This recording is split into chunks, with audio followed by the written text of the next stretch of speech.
அப்பா வந்து ஜோதிடருங்க. இது வந்து நாங்கள் வந்து அப்பா சொல்லி எழுதின ஜாதகம் இது. ஒரு பொண்ணுக்கு ஃபஸ்ட்டு வந்து பேர் போட்டுக்கிறது, அதுக்கப்புறம் விநாயக பெருமான் துதிங்க ஃபஸ்ட்டு. அடுத்து சுப்பிரமணியர் துதி போடுவோம், அருணன்னிகரா அழகுள்ளவனே அப்படிங்கிற முருகர் பாட்டு.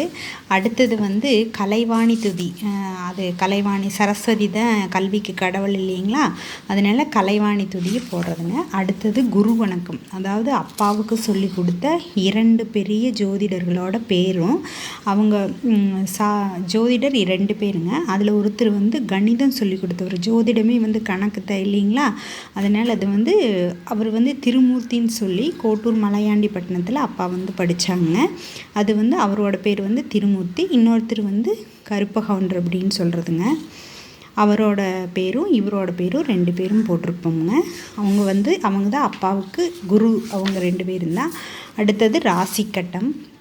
இது வந்து அம்சம் இல்லைங்களா. இது வந்துங்க, நீங்கள் உங்கள் ஜாதகத்தில் எப்பவுமே வந்து லக்கினம் இருக்கிற இடத்த 1ஆம் இடம்னு வச்சுக்கணும். நீங்கள் உங்கள் ஜாதகம் நமக்கு ஜாதகத்தில் எந்தெந்த கிரகம் எப்படி இருக்குதுன்னு தெரியாது இல்லைங்களா. ஆனால் லக்கணம் போடுற இடம் தான் வந்து 1ஆம் இடம். அதிலிருந்து எண்ணிட்டிங்கன்னா 2ல் வியாழன், 4ல் சனி, அப்படி எண்ணி பார்த்துக்கலாங்க. சந்திரன் எங்கே இருக்குதோ அதுதான் ராசி. இது வந்து கன்னிகா லக்னம், கன்னிகா ராசி. அது மாதிரி உங்கள் ஜாதகத்தில் எப்படியோ அப்படி பார்த்துக்குங்க. இது வந்து அம்சம். அடுத்தது வந்துங்க தினசுத்தி. இது வந்து நிறைய கணக்குங்க. சாலிய வாகனம், சகார்பத வருடம், கலியுகம், இதெல்லாம் நிறைய கணக்கு அப்பா போடுவாங்க. நிறைய நேரம் போடுவாங்க. ஒரு 2 நாளெல்லாம் கணக்கு போட்டால் தான் இதெல்லாம் முடிக்க முடியுங்க. சூரியன் மத்திப ஸ்புடம், சந்திரன் மத்திப ஸ்புடம், துங்கன் ஸ்புடம், உதய சூரிய ஸ்புடம் அப்படின்னு. அப்புறம் பிறந்த மாதத்தை வச்சு இது வந்து உத்தராயண புண்ணிய காலமாக, தட்சிணாயன புண்ணிய காலமாக, கலியுகம் எத்தனை நாளாச்சு, அந்த விவரம் பூரா இதில் வருங்க. அதுதான் வந்து தினசுத்தின்னு சொல்கிறது. நிறைய கணக்கு போட்டு, ஜோதிடமே கணக்கு தான் இல்லைங்களா, அந்த கணக்கு போட்டு இதெல்லாம் சொல்கிறதுங்க. அடுத்து வந்து கிரக பாத சாரங்கள். அதாவதுங்க ஒரு கிரகம் எந்த நட்சத்திரத்தோட எந்த பாதத்தில் இருக்குது. இப்போ சூரியன் வந்து ரோஹிணி 1ஆம் பாதத்தில் இருக்குது. அதெல்லாம் கணக்கு போட்டால் தான் அது எத்தனாம் பாதத்தில் வருது எப்படி அப்படின்னு. அப்பா வந்து கம்ப்யூட்டரில் இல்லைங்க, அவரே போடுவாங்க. அப்பாவே போட்டு இதெல்லாம் கரெக்டாக சொல்லிடுவாங்க. இதுதான் வந்து எந்தெந்த கிரகங்கள் எந்தெந்த நட்சத்திரத்தோட எந்தெந்த பாதத்தில் இருக்குதுங்கிற ஒரு கணக்குங்க இது.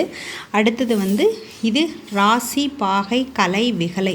சூரியன் எந்த ராசி, எத்தனை ராசியில் இருக்கிறாரு, பாகை, கலை, விகலை, இதெல்லாம் இந்த கணக்குங்க.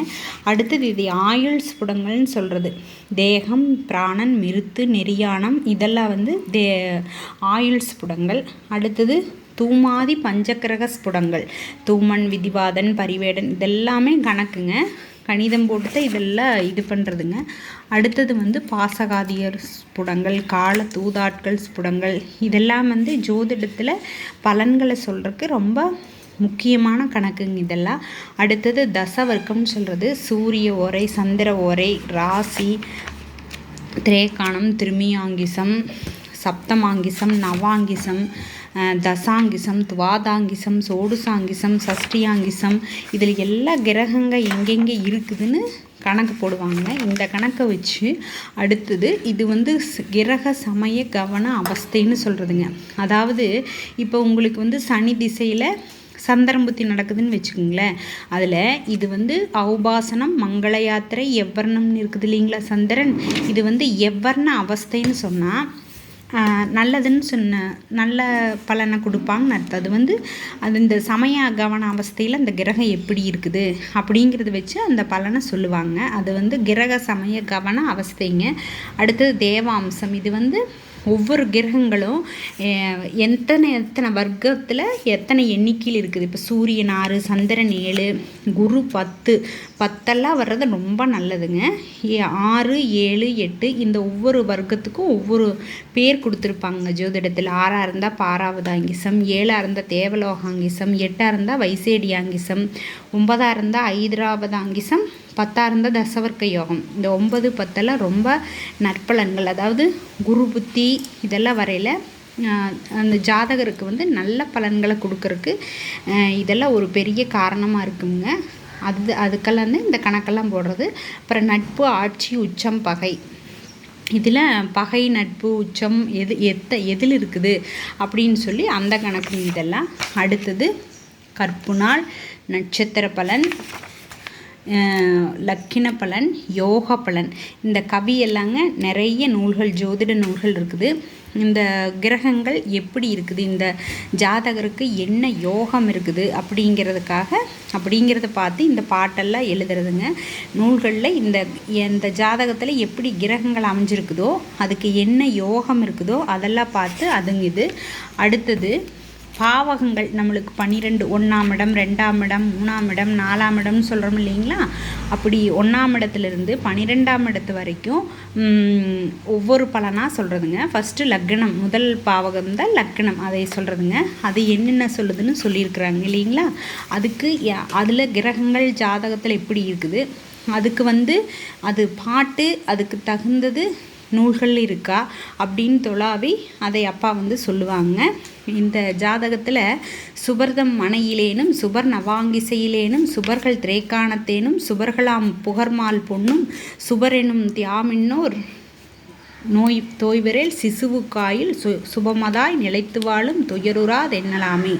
அதாவது சுபர் வீடாகிய கன்னியில் சந்திரன் பலப்பட்டிருக்குதுங்க இந்த ஜாதகத்துக்கு. அதனால் இவங்க எந்த நோயும் இல்லாமல் தீர்க்காயுளுடன் இருப்பாங்க அப்படின்னு சொல்கிறதுங்க. புதன் 8ல் மறைஞ்சிருக்கிறனால லேசாக தேக சோக்குறைவும் இருக்குன்னு சொல்கிறது. அடுத்தது 2ஆம் பாவகம்ங்க. அதே மாதிரி இதுக்கும் பலன் எல்லாம் எழுதுறதுங்க. அடுத்தது 3ஆம் பாவகம். 2ஆம் பாவகம்னா படிப்பு, குடும்பம். 2ஆம் இடம்னால அதுதான் இல்லைங்களா? தனம், குடும்பம், நேத்திரம், கமனம், மனம், அதிக செல்வம் இதெல்லாம் இருக்குது இல்லைங்களா? 3ஆம் பாவகம். அடுத்தது 3ஆம் பாவகம்ங்க. அடுத்தது 3ஆம் பாவகம். இந்த பாவகத்தை வச்சு தைரியம், காது சம்பந்தமானது இதெல்லாம் சொல்கிறதுங்க. அடுத்தது 4ஆம் பாவகம். 4ஆம் பாவகத்தை வச்சு படிப்பு, அம்மாவை பற்றி சொல்கிறது. அடுத்தது இதையெல்லாம் வியாபாரம், வீடு எப்படி அமையும் அதெல்லாம் பற்றி சொல்கிறது 4ஆம் இடம்ங்க. இந்த பொண்ணுக்கு 4க்குடைய வியாழன் பலப்பட்டு அம்மாவுக்கு காரகனாகிய சந்திரன் லக்கினகேந்திரத்தில் பலப்பட்டிருக்கிறதுனால அம்மா ரொம்ப தீர்க்காயுளோடையும் நல்ல ஆரோக்கியத்தோடு இருப்பாங்கன்னு சொல்லியிருக்கிறோங்க. அடுத்தது இதுக்கு சுக்கிரன் பலவானாக தோன்றிட அன்றி திங்கள் மிக்கதாய் பலவானாக மிகச்சுபருடனே பார்க்க தக்கவர் சுபர்களாகி சார்ந்திட காலின் கோலன் சிக்கன பலத்தால் தாய்க்கு தீர்க்காயில் உண்டாமென்னே. அதாவது சுக்கிரனும் சந்திரனும் பலப்பட்டிருக்கிறனால வீடு பலமாக இருக்கும், அம்மா பலமாக இருப்பாங்க அப்படிங்கிறத பற்றி சொல்கிறதுங்க. அடுத்தது 5ஆம் இடம் பூர்வ புண்ணியம், மாமனை பற்றி சொல்கிறது, குழந்தைகளை பற்றி சொல்கிறது, அப்பாவை பற்றி சொல்கிறது. இதெல்லாம் 5ஆம் இடம்ங்க.